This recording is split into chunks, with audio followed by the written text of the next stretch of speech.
Assalamualaikum warahmatullahi wabarakatuh. Perkenalkan, nama saya Najwa Dirahmah. Perkenalkan, nama saya Najwa Aulia. Kami di sini ingin mempresentasikan tentang keadilan, kepastian, dan manfaat hukum. Pertama, Keadilan dalam hukum adalah prinsip atau konsep yang mengacu pada keseimbangan, kesetaraan, dan perlakuan yang adil bagi semua individu dalam sistem hukum. Ini berarti setiap orang tanpa memandang ras, gender, dan agama, orientasi seksual, atau status sosial memiliki hak yang sama di hadapan hukum dan diperlukan secara adil dan setara. Konsep keadilan dalam hukum melibatkan beberapa aspek. Pertama, adanya perlakuan yang setara dan objektif terhadap semua individu, tanpa adanya diskriminasi atau pengecualian yang tidak adil. Kedua, setiap orang memiliki hak untuk memperoleh perlindungan hukum yang sama dan hak untuk mempertahankan diri mereka sendiri di hadapan pengadilan. Ketiga, keputusan hukum harus didasarkan pada bukti yang sah dan proses yang adil, di mana hakim atau penegak hukum bertindak secara netral dan tidak memihak. Selain itu, keadilan dalam hukum juga mencakup aspek restoratif. Ini berarti bahwa tujuan hukuman atau tindakan hukum adalah untuk memperbaiki kerugian yang ditimbulkan oleh pelanggaran hukum. kemudian ada beberapa jenis keadilan yang sering dibahas dalam filsafat. Pertama, keadilan distributif. Berkaitan dengan pembagian sumber daya manusia atau dalam masyarakat, misalnya apakah distribusi kekayaan, barang, peluang, dan hak-hak lainnya adil di antara anggota masyarakat. Kemudian kedua, keadilan retributif berkaitan dengan hukuman yang pantas dan proporsional sebagai pembalasan atas pelanggaran norma sosial atau hukum. Misalnya pemberian hukuman penjara yang sesuai dengan kejahatan yang dilakukan. Ketiga, keadilan prosedural berkaitan dengan proses dan prosedur yang digunakan untuk membuat menerapkan keputusan.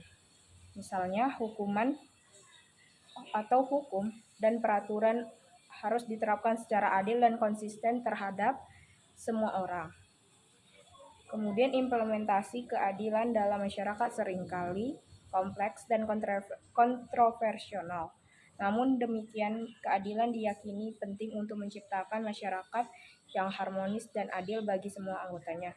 Pelanggaran terhadap prinsip keadilan sering menjadi penyebab munculnya ketegangan dan konflik dalam masyarakat.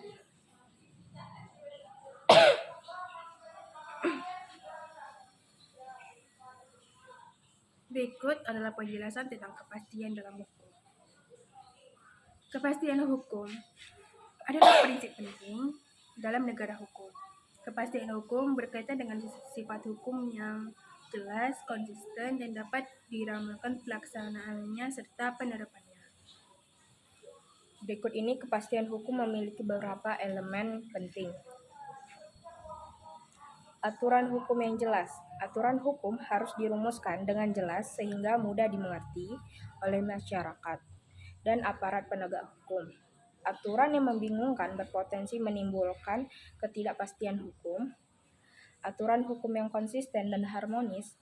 Tidak boleh ada kontradiksi antar peraturan perundang-undang.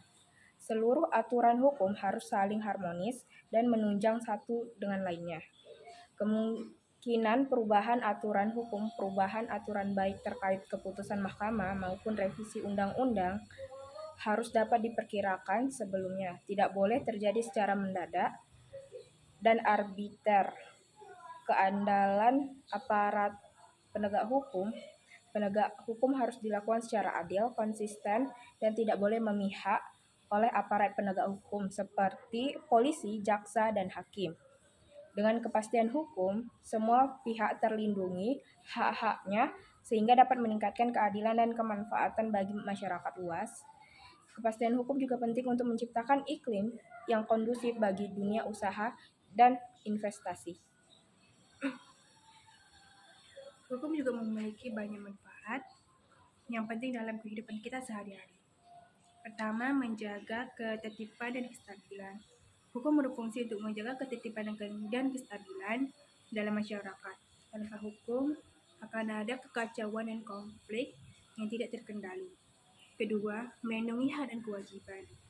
Hukum juga berfungsi untuk melindungi hak dan kewajiban setiap individu. Ini memastikan bahwa setiap orang mendapatkan haknya dan memenuhi kewajibannya. Ketiga, mencegah penyalahgunaan kekuasaan.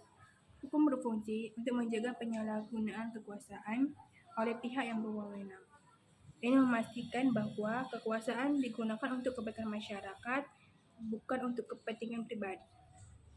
Kemudian yang keempat, menyelesaikan sengketa. Hukum juga berfungsi sebagai alat untuk menyelesaikan sengketa. Ini memberikan mekanisme formal dan adil untuk menyelesaikan konflik dalam perselisihan. Kelima, mendorong perilaku positif.